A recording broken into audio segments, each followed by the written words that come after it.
وَإِذَا قُرِئَ الْقُرْآنُ فَاسْتَمِعُوا لَهُ وَأَنصِتُوا لَعَلَّكُمْ تُرْحَمُونَ وَاذْكُرْ رَبَّكَ فِي نَفْسِكَ تَضَرُّعًا وَخِيفَةً وَدُونَ الْجَهْرِ مِنَ الْقَوْلِ بِالْغُدُوِّ وَالْآصَالِ وَلَا تَكُن مِّنَ الْغَافِلِينَ.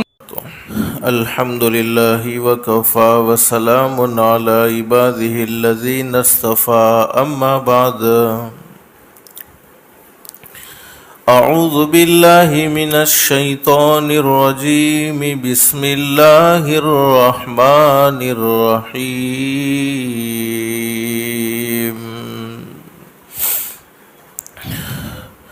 من عمل صالحا من ذكر أو أنثى وهو مؤمن فلنحيينه حياة طيبة ولنجزينهم أجرهم بأحسن ما كانوا يعملون.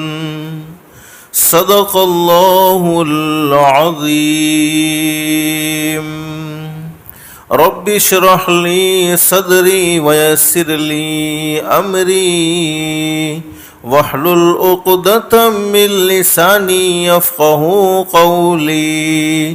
سبحانك لا علم لنا إلا ما علمتنا إنك أنت العليم الحكيم. اللهم صل على محمد وعلى آل محمد كما صليت على إبراهيم وعلى آل إبراهيم إنك حميد مجيد.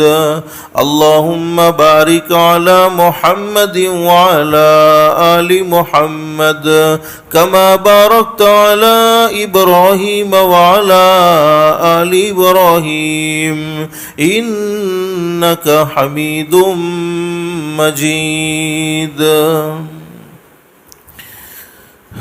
محترمہ مائیں اور بہنیں، اللہ کا ہم سب پر بہت بڑا احسان اور بہت بڑا کرم ہے کہ اللہ نے دین کی باتیں سننے کے لیے تھوڑی دیر اس مدرسے میں جمع فرمایا. دعا کرو اللہ سب کے جمع ہونے کو قبول فرمائے. ماں بہنیں، آج جمعہ کا مبارک دن حدیث شریف میں حضرت اقدس نبی کریم صلی اللہ علیہ وسلم کا سچا ارشاد علی ہے. جمعہ کے دن ایک گھڑی ایسی ہوتی ہے، اس گھڑی میں کوئی بندہ یا کوئی بندی اپنے پروردگار عالم سے جو بھی سوال کرے، شرط یہ ہے کہ جائز سوال ہونا چاہیے، ناجائز سوال نہیں ہونا چاہیے. اللہ پاک اس کے سوال کو ضرور قبول فرماتے ہیں، اللہ پاک اس کے سوال کو ضرور منظور فرماتے ہیں. اللہ سے دل سے دعا کر لو، اللہ تو نے اپنے فضل و کرم سے، اپنی رحمت سے دین کی باتیں سننے کے لیے اس مدرسے میں جمع فرمایا.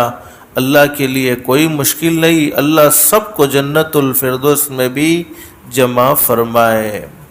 ماں بہنیں، سننا اور سنانا تو بہت سی مرتبہ ہوتا ہے، نہیں ہوتا تو زندگی میں عمل نہیں ہوتا، اور اصل زندگی بنتی ہے، زندگی سنورتی ہے، عمل سے سنورتی ہے. اور قرآن کریم میں اللہ رب العالمین خوشخبری سناتے ہیں. اللہ فرماتے فبشر عباد، میرے بندوں کو اور میری بندیوں کو خوشخبری سنا دو. کون سے بندے اور کون سی بندیاں؟ اللہ قرآن کریم میں فرماتے ہیں الذین یستمعون القول فیتبعون احسنا. اللہ فرماتے میرے وہ بندے اور میری وہ بندیاں جو دین کی باتوں کو، قرآن کی باتوں کو، حدیث کی باتوں کو دھیان سے سنتے ہیں، توجہ سے سنتے ہیں اور اس پر اچھا عمل کرتے ہیں. کیا مطلب؟ اللہ جیسا چاہتے ہیں ویسا ہی عمل کرتے ہیں۔ سننے کے بعد عمل بھی اپنی مرضی کا نہیں ہونا چاہیے بلکہ پیدا کرنے والے اللہ کی مرضی کا ہونا چاہیے۔ تو قرآن کریم میں انعام بیان فرمایا۔ انعام کیا ملے گا؟ اولئک الذین ھداھم اللہ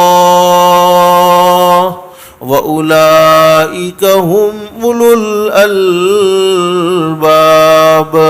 اللہ فرماتے میرے بندو اور میری بندیوں، تم زمین پر عمل کی نیت کرو گے، تم زمین پر عمل کا ارادہ کرو گے، میں رب العالمین آسمانوں پر تمہارے لیے ہدایت کے فیصلے کر دوں گا، اور مابین ہدایت سے بڑھ کر کوئی دولت ہو نہیں سکتی۔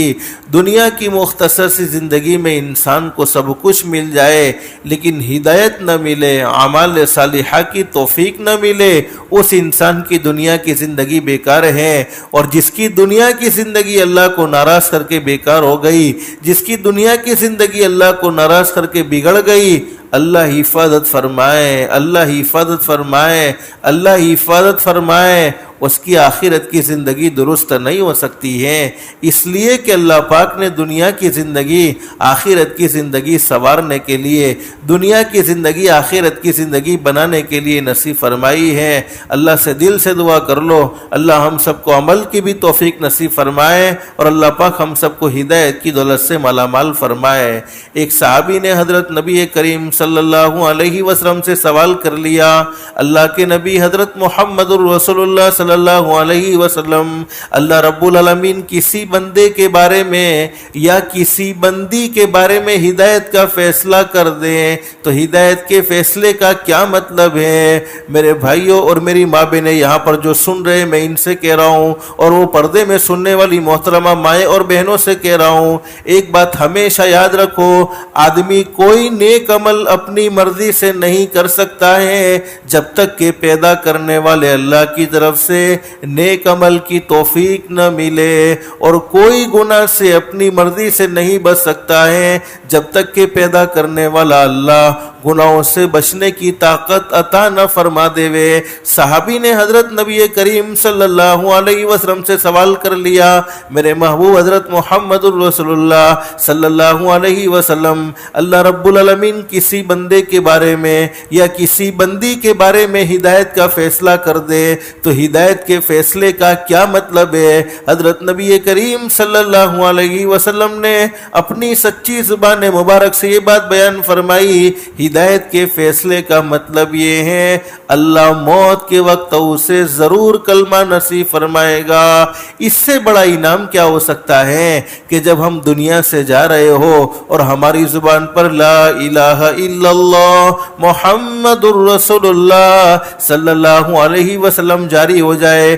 حدیث شریف میں فرمایا نبی کریم صلی اللہ علیہ وسلم نے، من کان آخر کلامی لا الہ الا اللہ دخل الجنہ او کما قال النبی صلی اللہ علیہ وسلم۔ حضرت نبی کریم صلی اللہ علیہ وسلم نے ارشاد فرمایا، جس کو موت کے وقت تک کلمہ مل گیا، دنیا سے جاتے ہوئے اس نے اپنی زبان سے کلمہ پڑھ لیا، اللہ کے ایک ہونے کا اقرار کر کے دنیا سے گیا، حضرت نبی کریم صلی اللہ علیہ وسلم کو آخری نبی مان کر دنیا سے گیا، وہ یقیناً جنت میں ضرور داخل ہوگا۔ تو ماں بہنیں، مرنا ہر کسی کو ہے، دنیا میں کوئی انسان ہمیشہ ہمیش کے لیے نہیں ہے، بلکہ ہر ایک کو ایک نے ایک دن یہ دنیا چھوڑ دینی ہے۔ دنیا میں کوئی ہمیشہ ہمیش کے لیے نہ آیا ہے نہ کوئی ہمیشہ ہمیش رہے گا۔ حدیث شریف میں حضرت اقدس نبی کریم صلی اللہ علیہ وسلم نے ارشاد فرمایا، میرے امتیوں، تم اپنی زندگی کی ہر رات کو آخری رات سمجھو، ہر دن کو آخری دن سمجھو، ہر مہینے کو آخری مہینہ سمجھو، ہر سال کو آخری سال سمجھو، نہ معلوم کس وقت میں مالک کائنات کی طرف سے بلاوا آ جائے، اس وقت کوئی کسی کو بچا نہیں سکتا ہے اور کوئی کسی کے کام نہیں آ سکتا ہے۔ مرنا ہر کسی کو ہے، دنیا میں کوئی ہمیشہ ہمیش نہیں رہا ہے۔ اور قرآن کریم میں اللہ رب العالمین ہمیں یہی سمجھا رہے ہیں، اللہ فرماتے قل میرے محبوب حضرت محمد رسول صلی اللہ علیہ وسلم دنیا میں بسنے والے لوگوں کو یہ بات بتلا دو، متاع دنیا قلیل، جس دنیا کی محبت میں تم آپس میں لڑائی جھگڑے کرتے ہو، جس دنیا کی محبت میں نفرت بھری زندگی گزارتے ہو، جس دنیا کی محبت میں ایک بھائی دوسرے بھائی سے بات کرنے کے لیے تیار نہیں، جس دنیا کی محبت میں ایک پڑوسی دوسرے پڑوسی سے بات کرنے کے لیے تیار نہیں، ایک بہن دوسری بہن کے ساتھ اچھا سلوک کرنے کے لیے تیار نہیں، اللہ فرماتے حقیقت یہ ہے یہ دنیا کی زندگی تو تھوڑے دنوں کی زندگی ہے، تمہارے دیکھتے دیکھتے ختم ہو جائے گی، اور ماں بہنیں ہم اپنی آنکھوں سے دیکھ رہے ہیں دنیا کی زندگی ختم ہو رہی ہے، اس لیے بہت اچھی بات بیان کی ہے، اچھی بات بیان فرمائی ہے، انسان سنبھل جا اب بھی تو، اللہ کو ناراض کرتے ہوئے سنبھل جا، اپنی زبان سے جھوٹ بولتے ہوئے سنبھل جا، کسی کو دھوکہ دیتے ہوئے سنبھل جا، کسی کی برائی کرتے ہوئے سنبھل جا، حرام کھاتے ہوئے، حرام کماتے ہوئے، حرام بولتے ہوئے، حرام دیکھتے ہوئے، حرام سنتے ہوئے، نمازوں کو چھوڑتے ہوئے، غفلت بری زندگی گزارتے ہوئے سنبھل جا، انسان سنبھل جا اب بھی تو، انسان سنبھل جا اب بھی تو، مٹی میں ایک دن جانا ہے، تیرے بڑے بھی چلے گئے اور تیرا بھی نمبر آنا ہے، ہر ایک کو باری باری یہ دنیا چھوڑ دینی ہوگی، کوئی دنیا میں ہمیشہ ہمیش کے لیے نہیں ہے، جس اولاد کی محبت میں نمازوں کی کوئی پرواہ نہیں ہے، جس اولاد کی محبت میں رشتہ داروں کی کوئی پرواہ نہیں ہے، صلہ رحمی کی کوئی پرواہ نہیں ہے، کسی کے ساتھ حسن سلوک کی کوئی پرواہ نہیں ہے، اخلاق بگڑتے چلے گئے ہیں، حقیقت کیا ہے، جس اولاد کی محبت میں اللہ کو ناراض کرتے رہے ہیں، جس اولاد کی محبت میں اللہ کے نبی حضرت محمد رسول اللہ صلی اللہ علیہ وسلم کے طریقوں کو گھر میں سے نکالتے رہے ہیں، حقیقت کیا ہے، جب ہم دنیا سے جاتے ہیں تو کیا معاملہ ہوتا ہے، بہت اچھی بات بیان فرمائی ہے، جائے گا جب جہاں سے، جہاں یعنی دنیا، جائے گا جب جہاں سے، جائے گا جب جہاں سے، کوئی نہ ساتھ ہوگا، دو گز کفن کا ٹکڑا تیرا لباس ہوگا، جس دنیا کی محبت میں اللہ کو ناراض کرتے رہے ہیں، موت آتی ہے، کفن کے علاوہ کوئی چیز ساتھ جانے کو تیار نہیں، لیکن ماں بہنیں مجھے مختصر آپ کے لیے بتلانا یہ ہے، مرنے کے بعد کے دو ٹھکانے ہیں، ایک جنت ایک جہنم، جنت نیک لوگوں کا ٹھکانہ ہے، اور حدیث شریف میں فرمایا جنت اور جنت کی نعمتوں کے بارے میں نہ کسی کان نے اس کے بارے میں سنا ہے، نہ کسی آنکھ نے اسے دیکھا ہے، نہ کسی دماغ میں اس کے بارے میں کوئی تصور ہے، اور ایک ٹھکانہ جہنم ہے، اور جہنم نافرمان لوگوں کے لیے، اللہ کو ناراض کرنے والے لوگوں کے لیے ہیں، لیکن حدیث شریف میں لکھا ہے، ہمارے آقا حضرت محمد رسول اللہ صلی اللہ علیہ وسلم نے ارشاد فرمایا، مشکاۃ شریف میں حدیث موجود ہے، حضرت نبی کریم صلی اللہ علیہ وسلم نے ارشاد فرمایا، میری امت کی وہ عورت جس نے اپنی زندگی میں صرف 5 کام کر لیے، آپ کے لیے کوئی لمبا چوڑا دین نہیں ہے ماں بہنیں، آپ کا دین بہت آسان ہے، فرمایا میری امت کی وہ عورت جس نے اپنی زندگی میں صرف 5 کام کر لیے، جنت کے ہر دروازے سے اس عورت کو بلایا جائے گا، جنت کے 8 دروازے ہیں، ہر دروازے سے اس عورت کو بلایا جائے گا، اللہ کی بندی مجھ میں سے داخل ہو جا، اللہ کی بندی مجھ میں سے داخل ہو جا، 5 کام کرنے والی عورت کو جنت کا انتظار نہیں کرنا پڑے گا، بلکہ جنت خود اس عورت کا انتظار کرے گی۔ علماء نے بڑی زبردست بات بیان فرمائی ہے، فرمایا کہ اللہ سے اپنی دعاؤں میں